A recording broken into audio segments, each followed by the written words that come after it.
सोचो तो अपने बारे में सोचो, कमी देखो तो अपनी देखो, उनको कैसे बेहतर करें ये सोचो।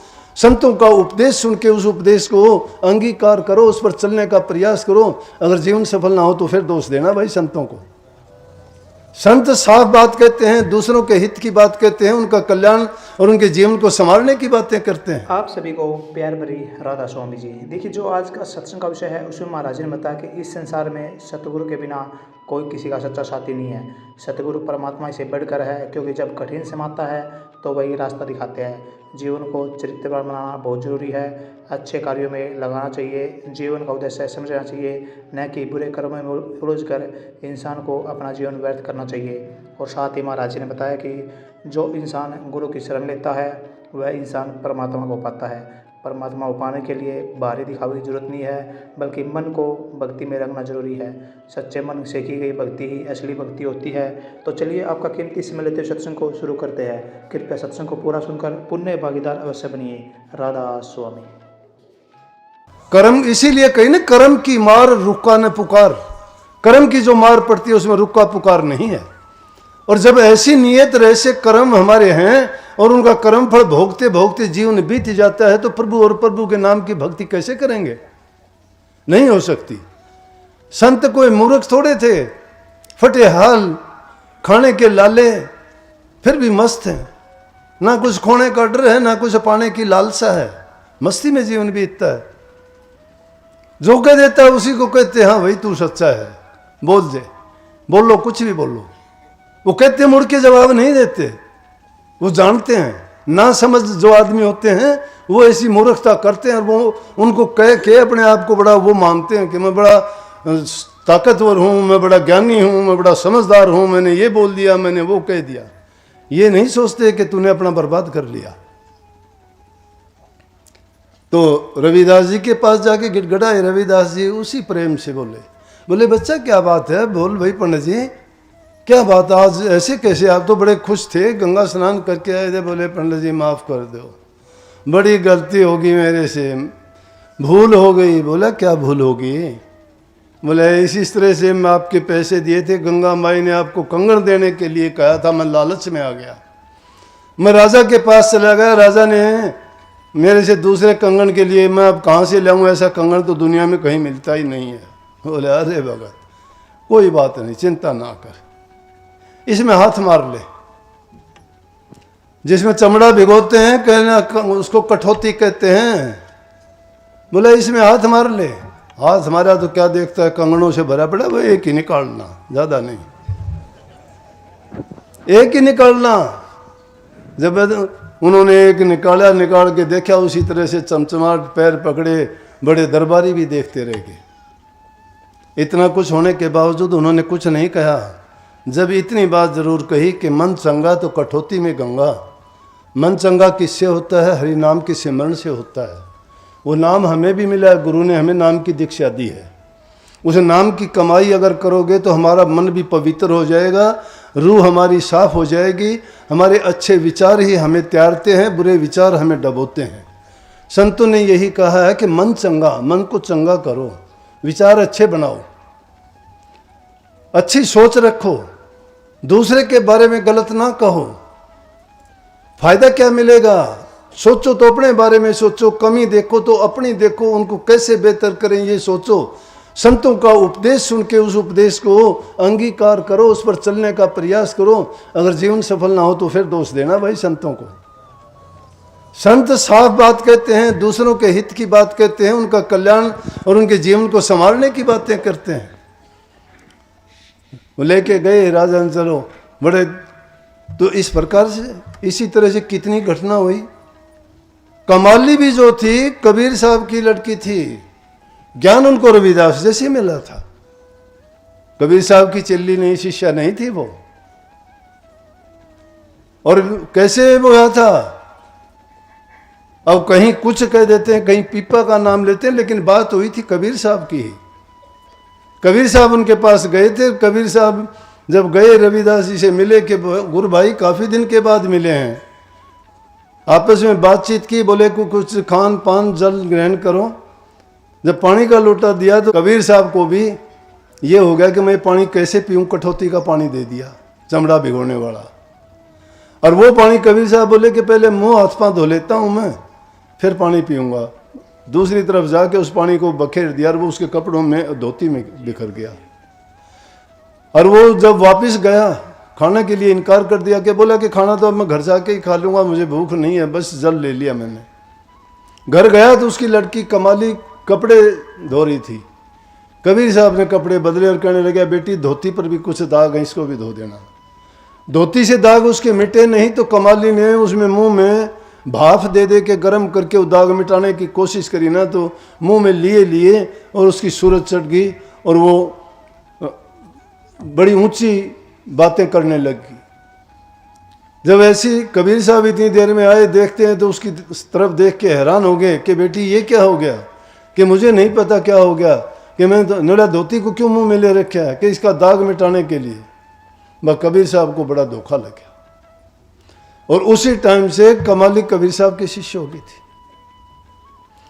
ब्राह्मणों ने कहा उनको कि तुझे सत्संग करने का कोई भी औचित्य और आधार नहीं है, आप नहीं कर सकते, तुम्हें हुक्म नहीं है, सिर्फ ये अधिकार तो ब्राह्मणों का ही है। लेकिन रविदास जी ने सिद्ध करके दिखा दिया कि ब्राह्मणों का अधिकार नहीं, भक्ति का अधिकार किसी को, सबको है। ये बात फैलते फैलते जाके राजा के पास चले गए। पंडित लोग कहने लगे, इन्होंने तो हमारा अधिकार छीन लिया, दान लेना, पूजा पाठ कराना, यज्ञ हवन करना, सत्संग करना, धार्मिक जो पुस्तकों का पढ़ना, कथा वार्ता करना हमारा काम है, ये रविदास नहीं कर सकता इस हमारी जाति से। अब मुसलमान था नवाब, तो उसको दो तमाशे मिल गए। वो तो इस्लाम को फैलाना चाहते थे कि अब ठीक हो गया कि ये इसमें दोनों हिंदू हैं, ये भी पंडित भी, ये भी, अब दो तमाशे होंगे देखने के लिए। बोला कि भाई ऐसे तो नहीं, रविदास जी को बुलाओ। रविदास जी को बुला के कहने लगे, रविदास जी आप सिद्ध करो कि आप प्रभु की भक्ति करते हो, सच्चे हो, और पंडित भी ये सिद्ध करेंगे कि ये सच्चे हैं। बोले जी, रविदास जी बोले जी मंजूर है मुझे तो जो आप कहोगे। बोले मंजूर है तो ये है कि मंदिर से मूर्तियां मंगाओ और नदी के दूसरे पार रख दो, और जो मूर्तियों को अपने पास बुला लेगा वो सच्चा है, और जो नहीं बुला सकता वो झूठा है। और जो भी झूठा होगा, जिसकी हार होगी, वो दूसरे को पालकी में बैठा के पूरी काशी जी में घुमाएगा। पंडित जी कहने लगे बिल्कुल मंजूर है हमें। वो रविदास जी बेचारे खड़े, संत तो दीनता, अधीनता, गरीबी वो रखते हैं। बोले जी मंजूर है। पंडित लोगों से कहने लगे, नवाब था कि बोलो तुम अपना प्रयास करो, कैसे बुलाओगे। उन्होंने अपने मंत्र उच्चारण किया, बड़े बड़े मंत्र पढ़े, पुस्तक निकाल ली, बड़े जोर जोर से घंटे 2 घंटे तक परेशान होते रहे, मूर्तियां कहाँ हिलने वाली थी। लोग भी तमाशा देखने के लिए बहुत इकट्ठे हो गए कि चलो आज देखेंगे, कि कहते हैं कि मूर्तियों को वो बुला लेंगे अपने पास। जब उनकी बारी खत्म हुई, पसीना पसीना होके कहने लगे जी बस हमारे से नहीं होता, आज हम इसमें तो फेल हो गए। बोले अब इससे कहो ना, ये कैसे बुलाएगा। रविदास जी ने तो हाथ जोड़ के कही कि प्रभु मैं तो कुछ जानता नहीं हूँ, और ये हार जीत मेरी नहीं है। अगर मैंने सच्ची भक्ति की है, सच्चे काम किए हैं अपने जीवन में, और मैं अपने हर कर्म में आपको याद रख के चलता हूँ, मेरी यही भक्ति है, तो ये मूर्तियाँ मेरे पास आ जानी चाहिए। उन्होंने ऐसा करके ने और सिर्फ ध्यान लगाया तो थोड़ी देर के बाद में मूर्ति हिलने लग गई। लोगों ने देखा, बोले हिल तो रही हैं, मूर्तियाँ हिलने लग गई। बोले ना ना, देखते देखते अपनी आंखें हिलने लग गई। मूर्ति अब तक 2 घंटे तक पंडित लोग करते थे तब नहीं हिली। बोला नहीं देखो वो चल भी पड़ी। देखते ही देखते क्या देखते हैं, मंदिर काशी जी के सभी मंदिरों में घंटे बजने शुरू हो गए, घड़ियाल बजने शुरू हो गए, बड़ी जोर जोर की आवाज़ें आने लग गई, और मूर्तियाँ वहाँ से चल के और वो रविदास जी के पास आ गई। देख के हैरान हो गए। नवाब ने कहा कि इनकी भक्ति सच्ची है। जब रविदास जी ने कहा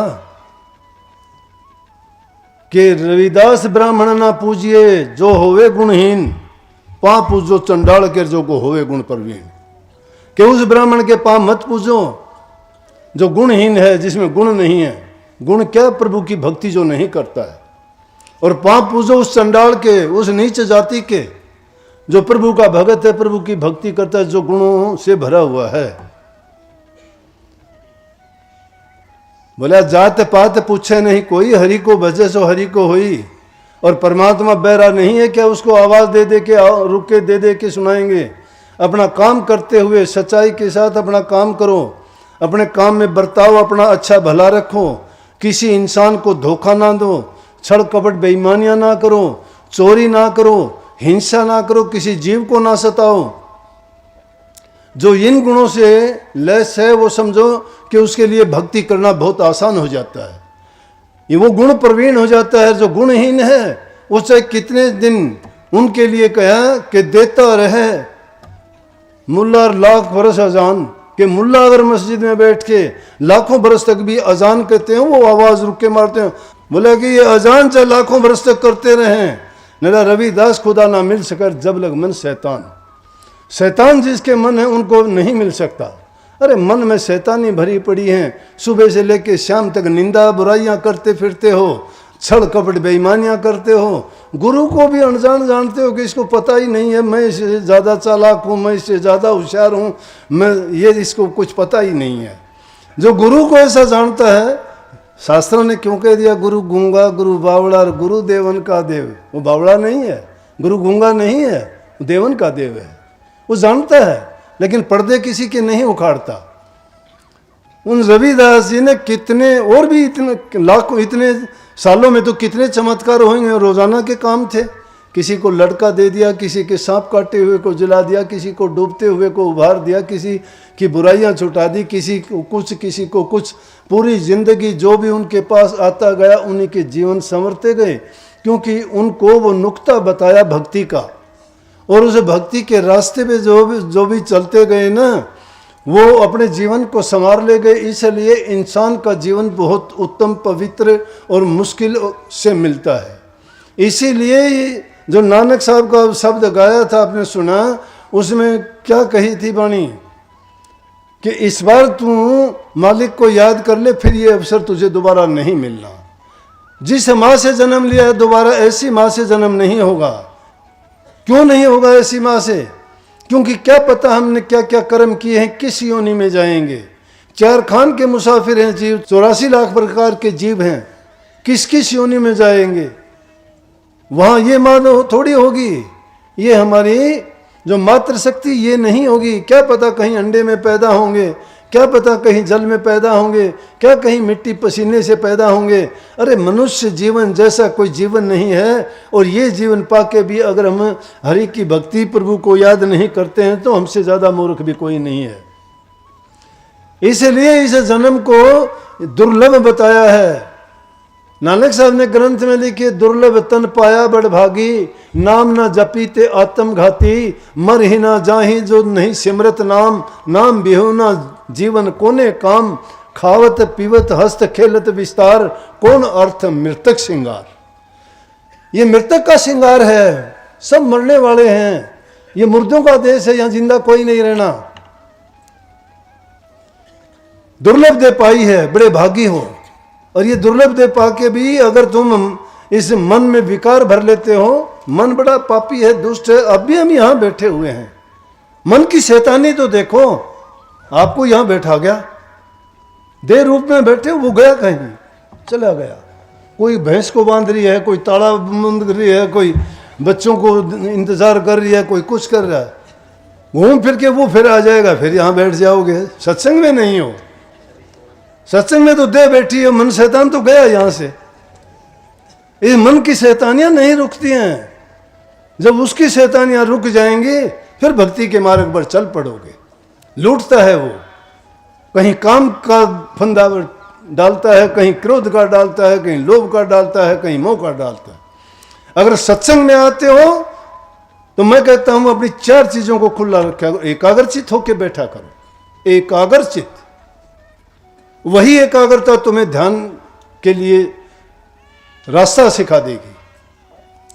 चाहे तुम्हारी तरफ से कुछ भी होता रहे, कोई कईयों का तो दिल ही नहीं लगता, नुगरों जैसा व्यवहार करते हैं, कभी उधर देखा कभी उधर देखा।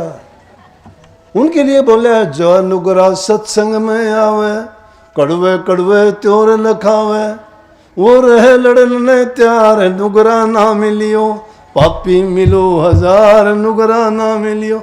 ये नुगरे लोगों के काम होते हैं। सत्संग को पूरा सुनने के लिए का बहुत बहुत धन्यवाद। हम आशा करते हैं आपने सत्संग को बड़ा ही ध्यान से सुना होगा। तो जैसे प्यारी साध संगत जी महाराज ने बताया कि जो सत्य के मार्ग पर चलता है उसे इस लोक में भले ही कष्ट ना पले, लेकिन परलोक में उसका सम्मान होता है। जिन घरों में प्रेम, सेवा और धर्म है वह आज भी सतयुग है। स्वार्थ और आपराधिक से समाज को दूषित कर दिया है। बुराई तेजी से फैलती जा रही है, इसलिए उसे पनपने मत दो। परोपकार और परित के कार्य करो, क्योंकि इससे बड़ा कोई धर्म नहीं है। महाराज जी ने बताया कि नकारात्मक सोच विनाश का कारण बनती है, इसलिए हमेशा अच्छा सोचे, अच्छे कार्य करें और अच्छे कर्म करें।